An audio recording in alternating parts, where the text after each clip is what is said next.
दोस्तों, गुस्ताखे रसूल रामगिरी महाराज को लेकर अभी अभी एक बहुत बड़ी खबर निकलकर सामने आ रही है, उसकी गिरफ्तारी को लेकर के। जैसा कि दोस्तों आप सभी इस बात को जानते ही हैं कि हमारे भारत देश के अंदर पहले भी कई मर्तबा प्यारे आका हजरत मोहम्मद सल्लल्लाहु अलैहि वसल्लम की शान में बड़ी बड़ी गुस्ताखियां हो चुकी हैं, लेकिन अफसोस का मुकाम ये है कि ऐसे गुस्ताखों को अब तक गिरफ्तार नहीं किया गया, जिसमें यति नरसिंहानंद सरस्वती भी शामिल हैं, जिसमें नूपुर शर्मा भी शामिल हैं और वसीम रिजवी भी शामिल हैं, और अब रामगिरी महाराज के नाम से ये ढोंगी भी शामिल हैं।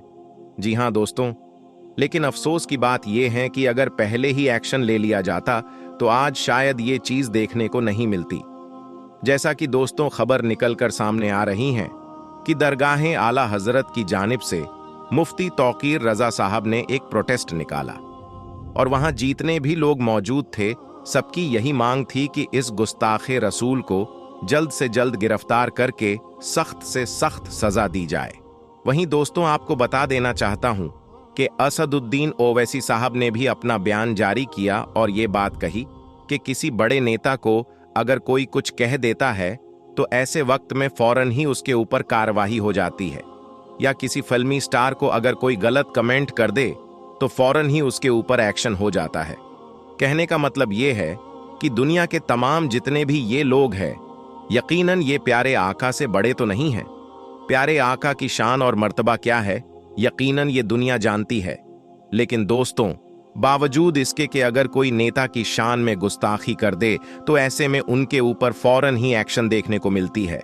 लेकिन जो रहमतुल लिल आलामीन है, जो दोनों जहान के लिए रहमत बनाकर भेजे गए, जो कि सिर्फ मुसलमानों के ही नहीं बल्कि हर मजहब के मानने वालों के नबी है, लेकिन फिर भी उनकी शान में इतनी बड़ी बड़ी गुस्ताखियां होती है, लेकिन फिर भी ऐसे गुस्ताखों को गिरफ्तार नहीं किया जाता। बावजूद इसके कि ऐसे लोगों के ऊपर कई जगहों पर बहुत सारी FIR भी दर्ज हो चुकी है, लेकिन फिर भी एक्शन देखने को नहीं मिलता। और वहीं दोस्तों मुफ्ती सलमान अजहरी साहब ने अपना एक बयान जारी किया था, जिसमें ना ही किसी तरह से उन्होंने किसी दूसरे मजहब के लोगों को टारगेट किया था और ना ही किसी दूसरे मजहब की बुराई की थी। वो तो मोहब्बत का पैगाम देते आए हैं। ऐसे में करीब 6 महीने गुजर चुके हैं, लेकिन अब तक आपकी रिहाई नहीं हुई।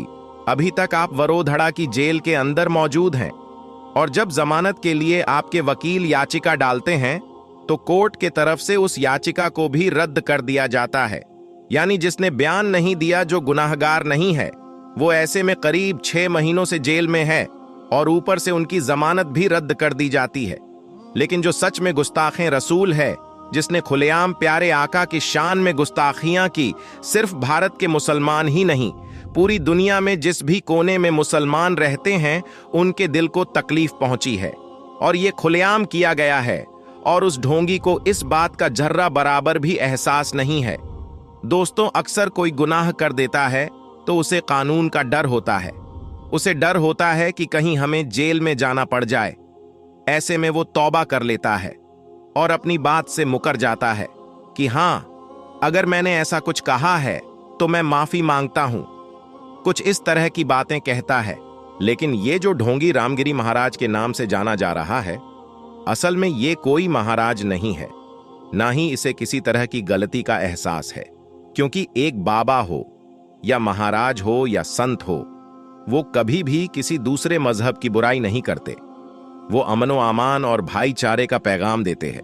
दोस्तों आपको बता देना चाहता हूं कि सच में अगर इसे किसी चीज पर कमेंट करना चाहिए था तो वो उस दरिंदे के नाम पर कमेंट करना चाहिए था जिसने एक मासूम सी लेडी डॉक्टर के साथ ज्यादती की। लेकिन ऐसे लोग जो है वो कभी भी इन चीजों के ऊपर बात नहीं करते, बेटी की सेफ्टी के लिए बात नहीं करते। ये तो सिर्फ और सिर्फ मुसलमानों का नाम लेकर उनके सहारे अपनी रोजी रोटी बनाने की कोशिश में लगे रहते हैं।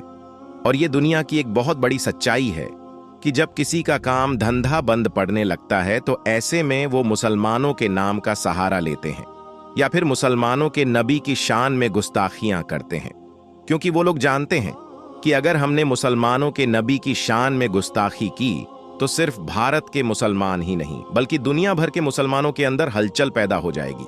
और इससे उनकी टीआरपी बढ़ेगी और इसी का फायदा उठाने के लिए तमाम चीजें करते हैं। दोस्तों, वहीं एजाज खान ने भी अपना एक बयान जारी किया और खुले लफ्जों में ये बात कही कि मैं पहले भी ये बात कहता था कि मुसलमानों को अपना एक रहनुमा चुनना चाहिए। यानी आज ये जज्बाती मुसलमान जो हैं, यानी भोले भाले जो मुसलमान हैं, वो दूसरे पार्टियों को वोट कर देते हैं और अपने रहनुमा को वोट नहीं करते। और इसी वजह से आज हालात ऐसे हैं कि कोई भी किसी भी पार्टी का शख्स जो है वो आज मुसलमानों के लिए खड़ा नहीं होता। यानी एजाज खान ने खुले लफ्जों में ये बात कही कि मैंने पहले ही आगाह किया था कि ऐसे वक्त में अपनी पार्टी को चुनो, अपना एक नेता बनाओ जो तुम्हारे लिए आवाज को बुलंद करे, वरना आज जिसको तुमने वोट दे दिया है, क्या उनमें से कोई भी ऐसा शख्स है जो कि तुम्हारे लिए खड़ा हुआ हो, जिसने तुम्हारे लिए आवाज को बुलंद किया हो? ये वो तमाम लोग हैं जो सिर्फ और सिर्फ वोट लेने के लिए मीठी मीठी बातें करते हैं और बाद में मुसलमानों की कोई मदद नहीं करते, मुसलमानों के लिए आवाज को नहीं उठाते। एजाज खान ने ये बात कही कि जिस दौरान मैंने ये बात कही थी तो लोगों ने मुझे बीजेपी का एजेंट बताया था, लेकिन आज खुद अपनी आंखों से देख लीजिए कि आज कोई मुसलमानों को सपोर्ट नहीं कर रहा। अगर मुसलमानों का कोई नेता होता तो यकीनन आज इस तरह की हालात कभी नहीं बनते। फिलहाल अभी भी वक्त है कि अपने हालात को सुधार लो। आने वाला मुस्तकबिल जो है वो बहुत खराब होने वाला है। जी हाँ दोस्तों, ये एक बहुत बड़ी सच्चाई है, लेकिन अफसोस का मुकाम यही है कि आज के मुसलमान इन चीजों के ऊपर गौर कहाँ करते हैं। फिलहाल दोस्तों, बस आप लोगों से मेरी गुजारिश है कि आप हजरत खुसूसी तौर पर अगर प्रोटेस्ट वगैरह भी करते हैं तो ऐसे में अमनो अमन बना के प्रोटेस्ट करें। आपकी वजह से किसी को तकलीफ हो, ये गलती आपको बिल्कुल नहीं करनी है, क्योंकि हमारा इस्लाम कभी भी किसी को तकलीफ देना नहीं सिखाता। इन चीजों का आपको बहुत ज्यादा ख्याल रखना है। मुझे उम्मीद है आप मेरी बातों को समझ गए होंगे। वीडियो पसंद आई है तो वीडियो को लाइक जरूर कीजिएगा। इस वीडियो को लाइक करके जितना ज्यादा हो सके उतना ज्यादा शेयर कीजिएगा। आज की इस वीडियो में बस इतना ही। हम मिलेंगे आपको अगली वीडियो में। तब तक के लिए अल्लाह हाफिज।